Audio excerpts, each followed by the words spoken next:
So we may or may not be approaching a new concept of a healthcare plan from the Trump administration. So actually during yesterday's show, we were starting to get some indications that the Trump White House had come up with some sort of a healthcare plan. Various news outlets started to report on it, and then this happened. Let's take a look. We're learning President Trump is planning to unveil a new health care proposal. And at this point, we're still waiting to know exactly what's in it. But we're told it could include a temporary extension of the Enhanced Affordable Care Act subsidies, which are due to expire at the end of the year. They were at the center of the government shutdown. However, the subsidies could come with some fresh guardrails that could include new income limits and a requirement that everyone pay some form of a premium. Now, we should note that if the subsidies do expire, millions of Americans are expected to see their premiums more than double next year. Zach Cooper is joining us now. He's a professor of health policy at Yale University. Zach, thanks for being here. As I noted, we are very much still waiting for specifics here. I'm sorry, this has actually been, sorry, Zach, we're getting breaking news while I'm talking to you. I have learned that the White House has postponed its expected unveiling of this new health care proposal. It was expected to be unveiled today. We'll learn more, hopefully, about that in the coming moments. Whoops.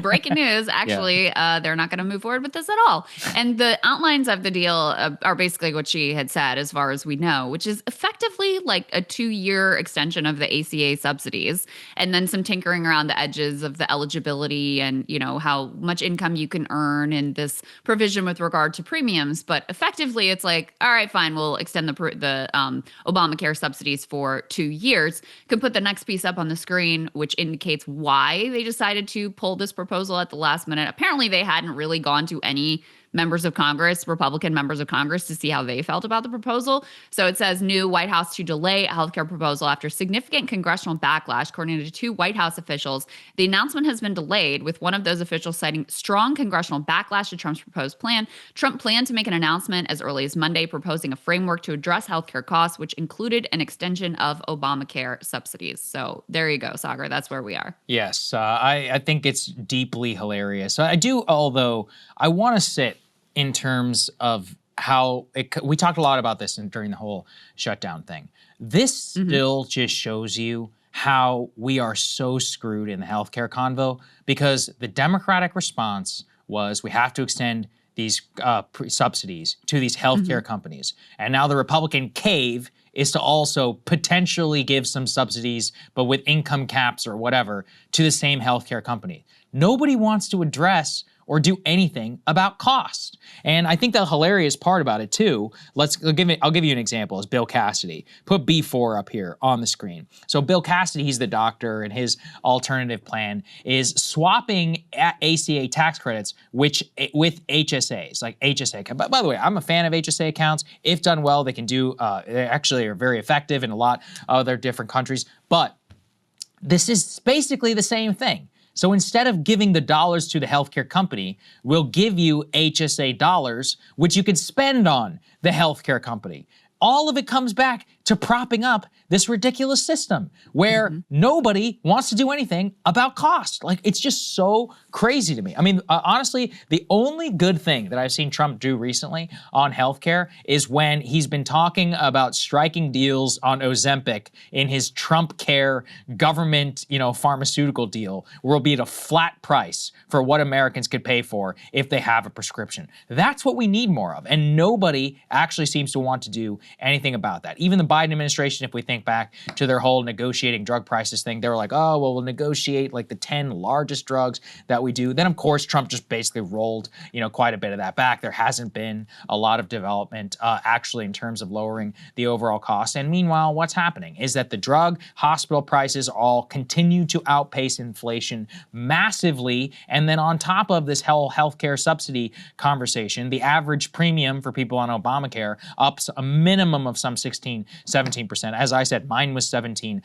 I have shared my in-laws that got up by like 200, 300% or whatever, which is the same problem that a lot of people on these things have. And let's even leave us Obamacare customers out. The average increase, even for employer subsidized healthcare, is up some 25, 26%. Like, that is the whole ballgame, is the cost of the deductibles and all of that are continue to balloon out of control. And I think that's what kind of disgusts me and makes me upset about this entire thing. I mean, look, the truth of the matter is the only political group that has had serious answers that would deal with the costs in the system are the left, the Bernie Sanders wing of the Democratic Party. I'll give it to them. And they've always focused on it, and they are right to do so. Yeah, and here's the thing is actually this is one of the issues that's playing out in the Democratic primaries right now. I mean, you see someone like Abdul Al-Sayed, who is a doctor himself, running aggressively on Medicare for All, Graham Plattner also running on Medicare for All. This is becoming a real central sticking point in terms of the Democratic Party and their future and their direction.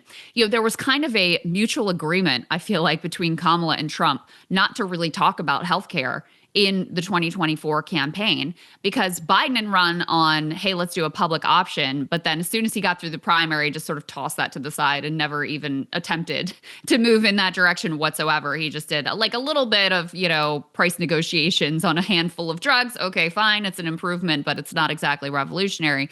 Kamala just decided not to really talk about this whatsoever. Trump famously, when he was asked about it, said he had concepts of a plan. And the thing that really happened going back to Republicans is that they did have a healthcare solution. It was Mitt Romney Care. It was crafted originally by the Heritage Foundation. He implemented it in Massachusetts. And then Obama stole that, effectively, that plan, almost identical plan, and made it Obamacare. And since then, they've never really had an answer because Obamacare is the market-driven healthcare solution. And guess what? It fucking sucks. Yes, it's modestly better than what was before in terms of, people can't be kicked off for pre-existing conditions, et cetera. But it has not dealt with the core issues at the center of this. Maybe if they had implemented a public option at the time, maybe that would have improved things because then you have, competition that is setting the prices coming from the government that everybody else is going to have to deal with and work with. And frankly, I think at this point, that's the position that Republicans should adopt. That's still sort of technically free market solution. The Democrats and the left should push Medicare for all, and we should have a big debate about which direction makes sense. Because you're right about, I think we should apply the Band-Aid right now. I think we should extend the subsidy so people don't just get completely screwed in the interim. But this is not a sustainable direction. It's not good for any of our pocketbooks. It's not good for our health. This is the reason why we have such poor health outcomes as compared to the entire rest of the developing world. It's part of the picture of why our life expectancy is literally declining. And the cost of this, we pay more than anyone else and we get worse results. So yeah, I mean, Trump's solution here is kind of laughable of hey, how about we go ahead and extend the subsidies for 2 years instead of 1 and tinker around the edges.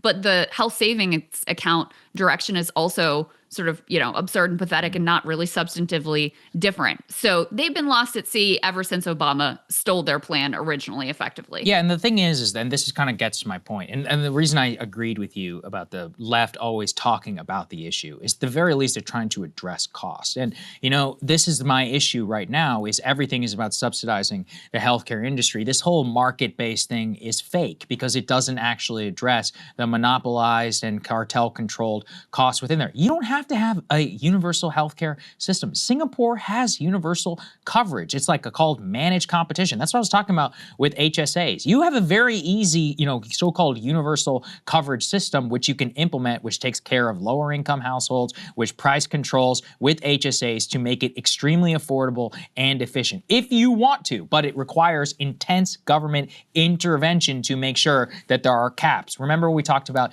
Japan here on the show before. There's private health insurance in Japan. That's fine. Nobody cares about the private aspect. What they care about is the cost. And the government comes in and is here's a sheet for exactly how much different services cost. End of story. There's no internal negotiation or anything. Now, let's be honest though, for the doctors, for so many of the doctors listening, they always get upset when I say this, some of you aren't going to be getting paid nearly as much more. Sorry, that's just how it's got to be. Now, that said, we also reform the education system so you don't need to make $350,000, $400,000 to pay off $350,000 or $400,000 in debt. If you net it out, it should be more equal. That's how it is in the most of the rest of the world. So, I mean, I don't know, from top to bottom, we have so many problems here. Every single idea, I just want to underscore, while yes, it probably would be better in the interim to extend this for a year just to bring down the overall costs, it's still just so, repulsive to hand billions,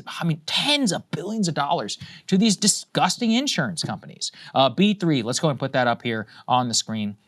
Republicans pushing the Obamacare tax credit alternative potentially as enrollment deadline looms. This, by the way, is just like classic GOP policy. They're like, well, what we'll do is we'll create a tax credit, which you eventually have to claim in some way, and that should offset the cost of enrollment. And it's like, God, that's not how people make decisions, right? This is what they always try to come back to with these complicated kind of schemes. This is the way that they did Social Security, is by, manipulating deductions and such, that you still have to technically pay tax on Social Security, but you'll get it back or somehow in the way that you pay it. And all it does is, when people can't understand, it's complicated, it's too much like engineering with the tax system, and it makes it, again, so that, yes, the cost will continue to go up, or the price will continue to go up on your overall premium. However it nets out on taxes, I'm not exactly 100% sure, but that the end result is still the same, is subsidizing the healthcare system.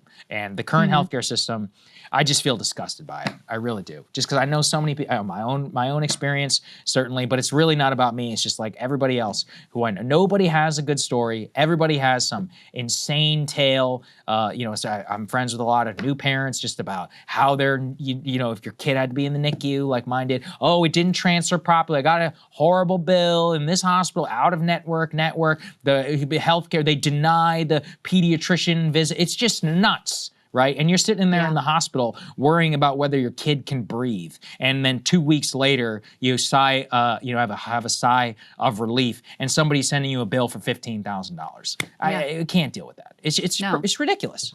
You talk to anyone who moves to this country and is used to a different healthcare system, and they're just like, what the? I know. Like, this is incomprehensible. It's impenetrable. I have a close friend who had to go through a series of surgeries. She's going through physical therapy now. Before every appointment, she calls the health insurance company and is like, this is covered, right? And they're like, yes. And then she goes to the appointment and gets a giant bill with denied stamped on it after the fact. Like, it's just unacceptable what we do to people, and the rising cost of it all has just made it completely unsustainable. Put B5 up on the screen. This was, I think, some polling that was done during the shutdown about, where people, how people felt about the ACA tax credits, whether they wanted them extended. And even a majority of Republicans said, yes, we should extend these ACA tax credits, because the consequence of failing to do it is so incredibly dire. So I'm sure this is part of what the Trump White House is looking at, and they're realizing, like, we've got a big problem with affordability. We just got our asses handed to us in these off-year elections. The midterms are looking extremely dire. But then, instead of consulting with anyone, who actually is responsible for passing legislation in the House or the Senate, they're like, we're just going to announce some stuff. And this is a good preview for a segment we're going to do later about the number of Republicans who may be thinking of resigning because they're just sort of disgusted with the way they're treated like potted plants. Now, I would say that they've allowed themselves to be treated like potted plants in a lot of examples. So in my opinion, that road goes in both directions. But, this is another example where the White House just came up with something on their own, didn't talk to anyone about it, was ready to do some big announcement after they came up with this idea, I don't know, on Saturday. And Republicans who just spent all of how long was the shutdown fight? It was it was the longest in history. It was long, yeah. Yeah, it was 6 weeks long. They just spent the whole time inveighing against these subsidies. And now you're going to just pull the rug out from under them and be like, actually, we're going to do them for 2 years now. So what were we fighting about in the shutdown then? Why couldn't we have just done this at that point and saved everybody a lot of pain and heartache and suffering that was caused by the length of that shutdown? Yeah, it's all just so silly and stupid. But it also, though, the only thing is the only reason I would have said don't consult Congress is because I know most of the Republican Congress doesn't care at all. So it actually would have been good for Trump to just come out and be like, this is my plan, and all of you have just to vote cram for it down. Yeah, and just be like, and all of you are going to vote for it. One of the good times that he actually and they probably would have. They probably would have. Yeah, exactly. Why why they get treated like potted plants, because they act like them. Yeah. I like it. Hey, if you like that video, hit the like button or leave a comment below. It really helps get the show to more people. And if you'd like to get the full show ad-free and in your inbox every morning, you can sign up at breakingpoints.com. That's right. Get the full show, help support the future of independent media at breakingpoints.com.